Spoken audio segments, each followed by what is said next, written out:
En 2023, le gouvernement du Royaume-Uni a créé un ministère officiel, le ministère de la Solitude.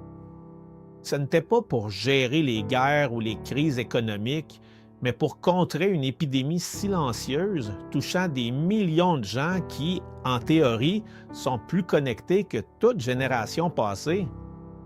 Jamais il y a eu autant de contacts, autant d'abonnés, autant de discussions ouvertes et jamais autant de gens ne sont couchés en sentant que personne les connaît vraiment. La solitude moderne ne crie pas, elle se camoufle. Elle se camoufle dans des agendas chargés, dans des rires à l'écran, dans des photos montrant une vie qui, à l'intérieur, semble vide. Et le plus dur, c'est pas d'être seul, c'est d'être entouré et de se sentir quand même invisible.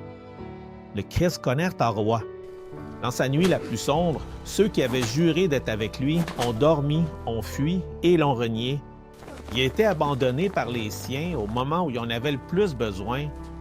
Et pourtant, de l'autre côté de cette noirceur, sa première promesse en fut une de présence. « Je serai avec vous ».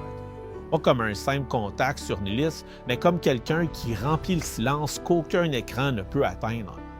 Sa compagnie ne dépend pas de tes performances ni de ta popularité. Elle est constante, même quand toutes les autres s'en vont. Ce sont des paroles de vie. Je vous assure que je serai toujours avec vous jusqu'à la fin du monde. Matthieu 28, 20.